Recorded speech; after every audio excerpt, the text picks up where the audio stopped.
Hello guys, welcome back again sa ating YouTube channel no, The Action Man. Una sa lahat, may galab shoutout po sa lahat ng mga kakamping at sa mga hindi man mga kakamping. Kung interesado ka sa bidyong ito, patapusin mo na hanggang dulo at huwag nyo nang kalimutan na i-like at i-share ang ating video para malaman naman ang ilan sa ating mga kababayan na nagtutulog-tulugan sa katotohanan.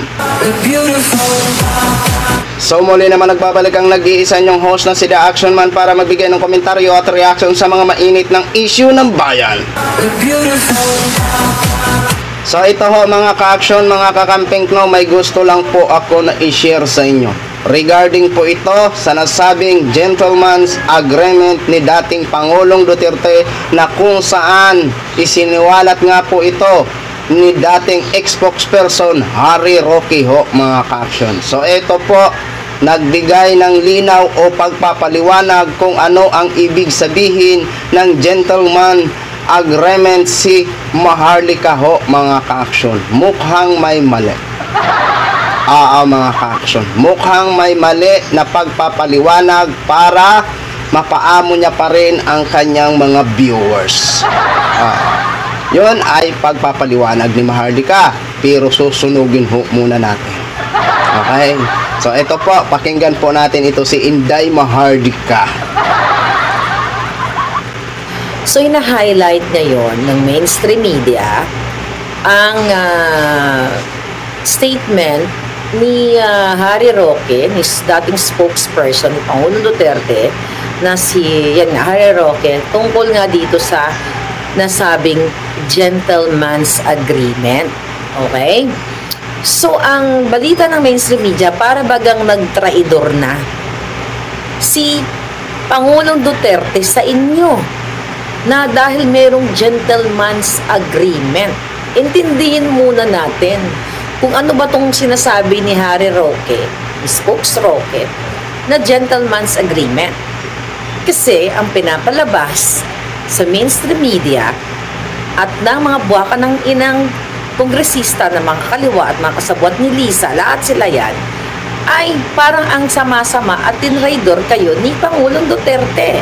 Kaya dapat manood kayo sa vlog ko dahil dito bubol siya.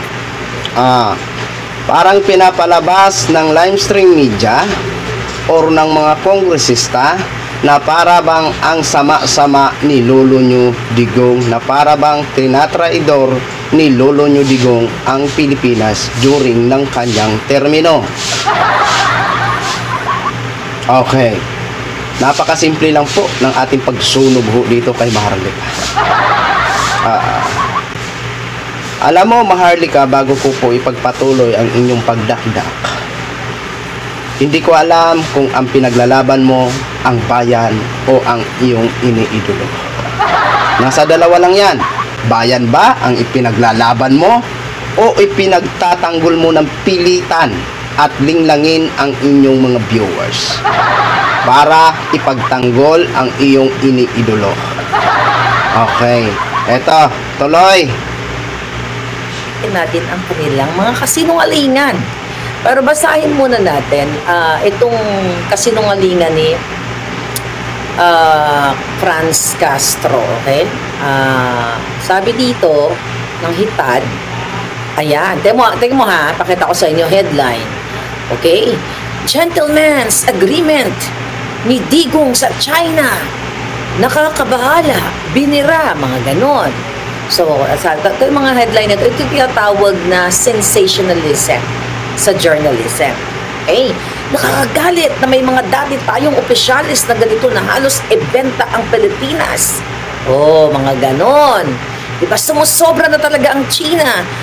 Grabe, sa ginagawang harassment. Kaya naman nananawagan kami sa House leadership na isa lang na sa pagdinig sa ang House Resolution 1216 para ipatawag si Attorney Roque. Ganyan-ganyan. Kasi yun ang sabi ni Franz Castro. So ngayon, mga kababayan, okay?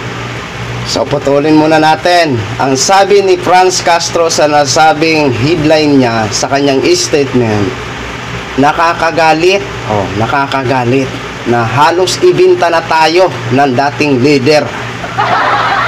Which is totoo po yun, Maharlika. Diba? Kung ikaw ay mahal mo ang Pilipinas, napakasakit na mabalitaan mo later na lang na yan pala ay nagkaroon ng secret gentleman's agreement. 'Di ba? Kapag mahal mo ang bansa mo, nakakakagigil ho yan. At kailangan po talaga ipatawag si Roque sa Kongreso or Senado para ipaliwanag ang lahat. Dahil sa kanyang testimony, yan ang nagiging headline. Kasi dati, naging secret din lang yan. Kaso, sa kabubunganga ni Roque, nalaman ng milyon Pilipino na yan pala ay hindi secret din. Ay yan pala ay totoong deal. Diba? Sige po. Tuloy ho natin bago tayo magtuloy-tuloy sa buljakan. Kasi saya buljakera.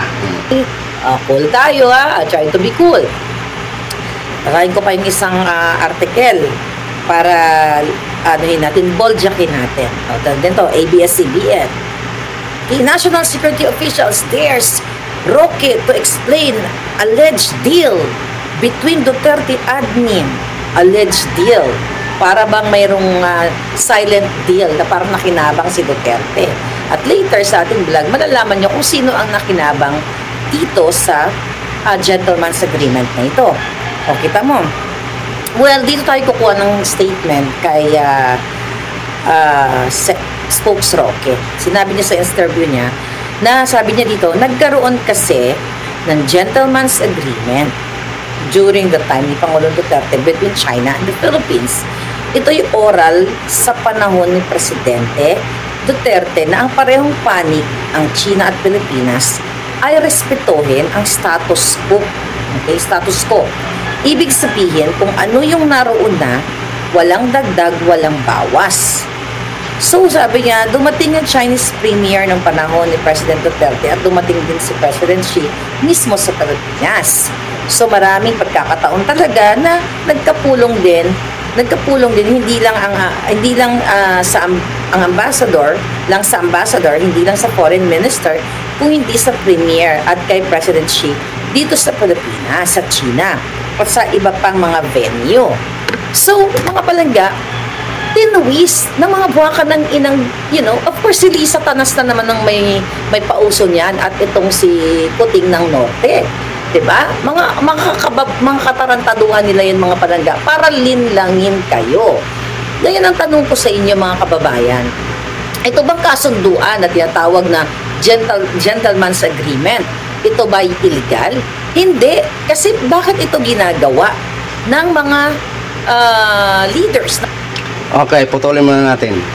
Ang tanong niya, ito ba daw mga palangga ang nasabing kasunduan na gentleman's agreement ay illegal o legal? Ang sabi niya, hindi daw. Legal para sa kanya. Akala ko ba matalino ka, Maharlika? Kapag ang isang secret deal na tinatawag, ibig sabihin, silent po yan. Tama po ang naging caption ng Line Stream Media. Silent deal. Diba? Or secret deal. Diba? Hindi nga napubliko yan eh. Diba? Nalaman lang yan. Ngayon na kaya sa kasagsagan ng investigasyon ng Senado na about kay Kibuloy at naimbestigahan ang regarding sa mga ganyan-ganyan. Diba? Ikaw kaya, Maharlika, halimbawa tayo magka-business. Tanong ko sa iyo tayo magka-partner sa isang negosyo, halimbawa.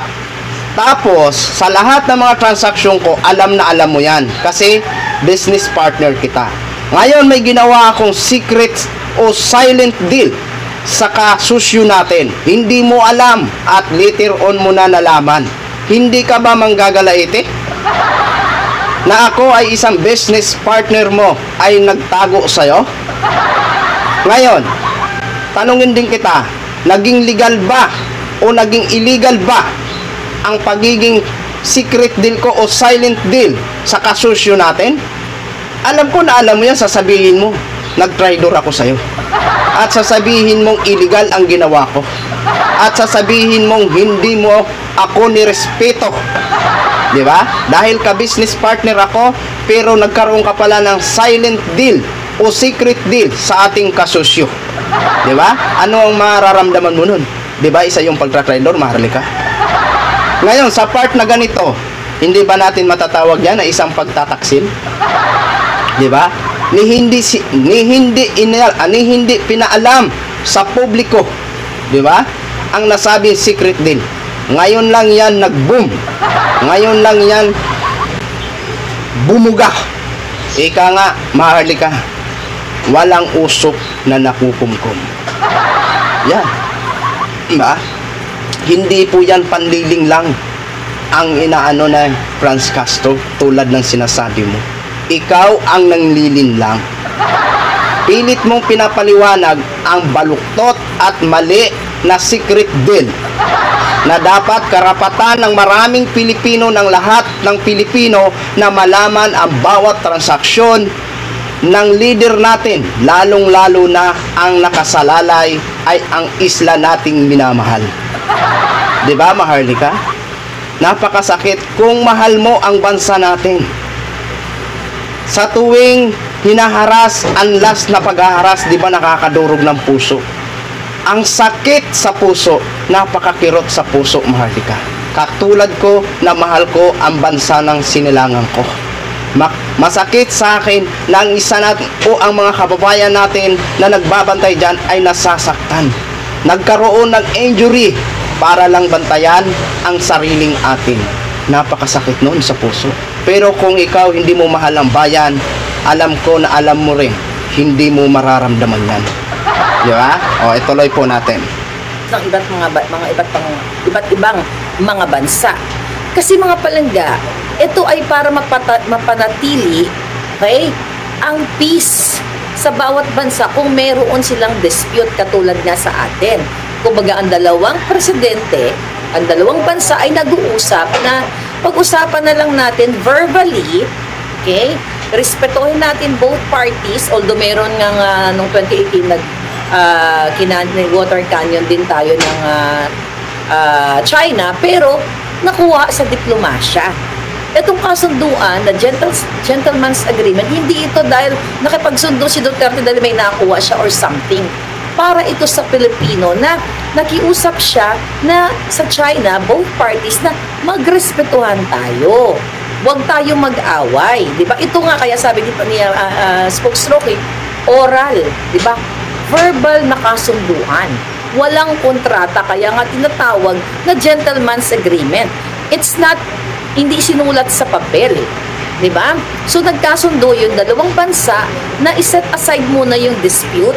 Sa halip, mga kababayan, ituloy ang matiwasay na pamumuhay ng bawat bansa.